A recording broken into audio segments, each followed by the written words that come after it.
भारत ने कश्मीर में अमन लाने के लिए भारत की सेना बहुत जबरदस्त तरीके से काम कर रही है। ऐसे में कश्मीरी बहुत खुश हैं, आम कश्मीरी। पाकिस्तानी टेररिस्ट इन्फिल्ट्रेट कर रहे थे उड़ी सेक्टर से, तो इलेक्ट्रॉनिक सर्वेलेंस गैजेट्स है ना, उससे इनका पता चल गया। तो इन्होंने फौरन हमला किया। भारत आर्मी ने 3 टेररिस्टों को उधर ही मार गिराया, बाकी भाग गए उधर वापस। तो आप कश्मीर भूल जाएं।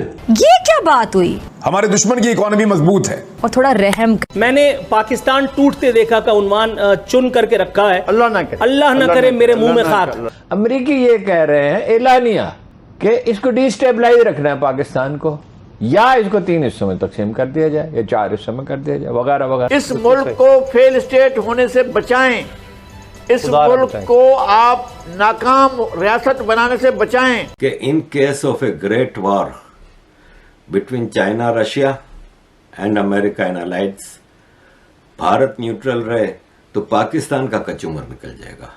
पाकिस्तान का कचूमर निकलेगा तो ऐसे में ये हिस्सा हासिल हो जाए।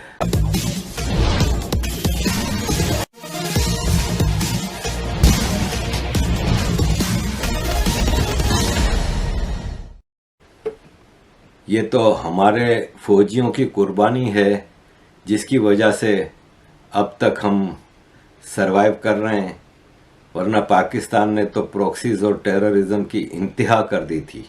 भारत की फौज ने इतनी सख्ती से पीस को डेवलप किया है कि अभी एक मामूली सी मिसाल ले लें कि 25 अगस्त को पाकिस्तानी टेररिस्ट इन्फिल्ट्रेट कर रहे थे उड़ी सेक्टर से, तो इलेक्ट्रॉनिक सर्वेलेंस गैजेट्स है ना, उससे इनका पता चल गया। तो इंटेलिजेंस नेटवर्क को ये सिग्नल मिले ना इलेक्ट्रॉनिक सर्वेलेंस गैजेट से, तो इन्होंने फौरन हमला किया। भारत आर्मी ने 3 टेररिस्टों को उधर ही मार गिराया, बाकी भाग गए उधर वापस। तो भारत ने कश्मीर में अमन लाने के लिए भारत की सेना बहुत जबरदस्त तरीके से काम कर रही है। ऐसे में कश्मीरी बहुत खुश हैं, आम कश्मीरी। कि इंडिया के बड़े पॉलिसी मेकर्स अक्सर बताते रहते हैं कि पीओ के बगैर जंग लड़े हमें मिल जाएगा, तो वो मैं समझता हूँ वो भी इसी लाइंस पे सोच रहे हैं कि in case of a great war between China, Russia and America and allies, Bharat neutral रहे तो पाकिस्तान का कचूमर निकल जाएगा। पाकिस्तान का कचूमर निकलेगा तो ऐसे में,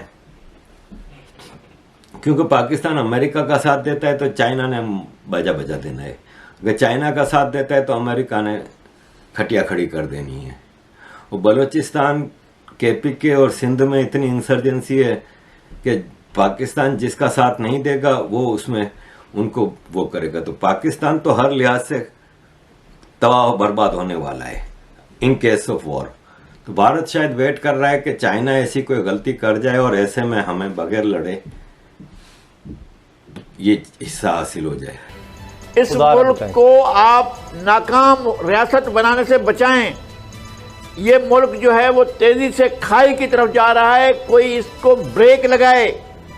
और तेजी की तरफ जब खाई की तरफ जा रहे, खाई इतनी खराब है, मेरे गोडे में लग गई, मेरे कंधे में लग गई। हमें पता है हमारी इकोनॉमी कमजोर है, हमारे दुश्मन की इकोनॉमी मजबूत है। हमें पता है कि उनके पास सहूलतें भी ज्यादा हैं, उनके पास तादाद भी ज्यादा है, उनके पास हथियार भी ज्यादा। हम फिर भी उनका मुकाबला करते हैं और जितना मैक्सिमम ये कौम दे सकती है वो अपनी फौज के लिए देती है। अमेरिकन गुलामी नामंजूर, भारतीय साजिश नामंजूर, इसराइल को तस्लीम नहीं करेंगे, भारत के साथ तजारत नहीं करेंगे। ये क्या करेंगे? ये अमेरिका की हर किस्म की गुलामी करेंगे। अमेरिका, इंडिया और इजराइल, ये एक नेक्सस है इनका। सबसे बड़ा मसला तो उनको हमारा वाहिद मुसलमान मुल्क है जिसके पास न्यूक्लियर डेटरेंट है। जब वो चला गया तो फिर क्या होगा? जब पाकिस्तान के पास न्यूक्लियर हथियार ना हुए, क्योंकि यूक्रेन के साथ भी उन्होंने यही किया था, हम आपको सपोर्ट करते हैं, आप न्यूक्लियर हथियार खत्म कर दें। यूक्रेन ने उनकी बात मान ली थी और अब वो रशिया के सामने बिल्कुल बेबस पड़ा हुआ था। तो उन्होंने कहा कि मैं आपको आज कहता हूं कि अगर पाकिस्तान कमजोर हो गया तो फिर क्या होगा। मैं आपको आज कहता हूं पाकिस्तान के 3 हिस्से होंगे। जम्मू एंड कश्मीर को यूनियन टेरिटरी का दर्जा देके भारत में तो इस हवाले से फिर डेवलपमेंट जो हो रही है ऑलरेडी ह्यूज डेवलपमेंट है Jammu and Kashmir comparing to PoK Gilgit Baltistan. IIT Jammu, IIM Jammu, IIMS Jammu, space centre at central university Jammu, ये तो अभी रिसेंटली बनाए गए हैं। इस वक्त जम्मू एंड कश्मीर के लोग प्रॉस्पेरिटी की एक नई दुनिया देख रहे हैं। जब टूरिज्म बहुत डेवलप हो रहा है, पीस आया है, तो 1 जुलाई से लेकर अब तक पीओके में लगातार प्रोटेस्ट हो रहे हैं। और सबसे बड़ी बदकिस्मती ये है कि हमारे भारत की union territory of Jammu and Kashmir के जो सो कॉल्ड लीडर्स हैं, अब्दुल्लाज और महबूबा मुफ्ती, एक लफ्ज नहीं बोल रहे। क्या ये कश्मीर जो पीओके है ये इनका नहीं है? क्या ये रियासत जम्मू एंड कश्मीर का हिस्सा नहीं है? ये भारत जहां पे कश्मीरियों पे कोई जुल्म नहीं हो रहा है उसके बारे में तो बोलते रहते हैं, लेकिन पीओके में जो हो रहा है उसके बारे में एक लफ्ज नहीं बोलते।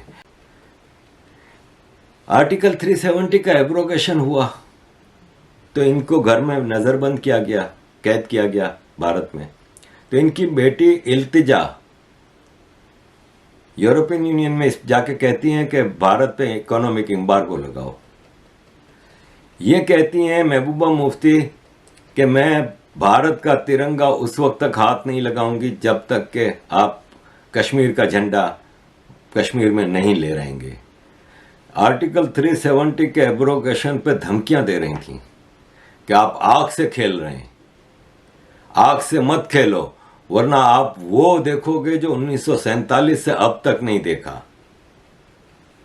जम्मू कश्मीर तिरंगे के बजाय कोई और झंडे को लहराना पसंद करेगा। यही फारूक अब्दुल्ला ने कहा था कि हम जरूरत पड़ी तो चाइना से भी मदद लेंगे भारत से कश्मीर आजाद कराने में। ये रेगुलरली इस तरह की बातें करती रहती हैं और अब्दुल्ला खानदान, जबकि सबसे ज्यादा कश्मीर को लूटा इन्होंने ही है। तो अजीज दोस्तों, मैं इनके बारे में आपको बहुत कुछ बता सकता हूं। धमकियां दे रही हैं कि अगर इंडिया के पास, महबूबा मुफ्ती कह रही हैं जो कि इंडिया का खाती रही हैं, कि अगर इंडिया के पास न्यूक्लियर बम है और वो दिवाली के लिए नहीं रखा गया तो क्या पाकिस्तान ने ईद के लिए रखा है? यानी धमकी दे रही हैं कि पाकिस्तान के पास भी, ये कौन कह सकता है जो पाकिस्तान को ऑन करता हो, जो पाकिस्तान को अपना समझता हो और इंडिया को दुश्मन समझता हो। ढाका हमारे सामने सरेंडर हुआ, हमारे सामने हथियार डाले गए, हमने देखा था, हमारी आंखों ने देखा था, गुनाहगार आंखों ने देखा था कि किस तरह से बैजेस उतार कर उसके सामने रखे जा रहे हैं और किस तरह से रिवॉल्वर उठाकर दिया जा रहा है, ये हमने देखा था। मतलब कौन सी जगह पे ऐसा होता है जहाँ पे मईशत के मारे खासे मुल्क हो, वहाँ पे ऐसा हो रहा हो कि आप किसी मुल्क का दौरा करने जा रहे हैं और आप इश्तिहारा छपवा रहे हैं कि जी मैं तुर्की दौरे पे जा रहा हूँ। मतलब कौन सा ऐसा तीर मार लिया आपने, इश्तिहारा छपवाने की नौबत आ गई। जिस मुल्क में गए किसी ने एक टका इनको नहीं दिया। सऊदी अरब और यूएई कह रहे हैं कि पहले जाके IMF की शर्तें मानो, उनकी मिन्नतें करो, अमेरिका और IMF की सारी बातें मानो, उनकी बातें मानने के बाद जब वो आपको पैसे दे देंगे तो हम भी आपको दे देंगे। इसका मतलब है पाकिस्तान दिवालिया हो गया है या दिवालिया होने की तरफ चला गया है। सबसे बड़ा इदारा कौन सा है पाकिस्तान का जो सबसे पहले हिट होगा?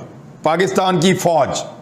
जब पाकिस्तान की फौज हिट होगी तो जो इसके बाद हमसे कंसेशन ली जाएगी, यानी जब आपकी फौज हिट होगी, अब दिवालिया हो गए, तो आलमी इदारों के दरवाजे पे जाके आप बैठ जाएंगे और वो आपसे कहेंगे जनाब हम आपको देते हैं, आपको बैंकरप्सी में से निकालते हैं, आपको दिवालिया स्टेटस आपका खत्म करते हैं और आपके कर्जे माफ करते हैं, लेकिन उसके लिए आप हमारी बात माने।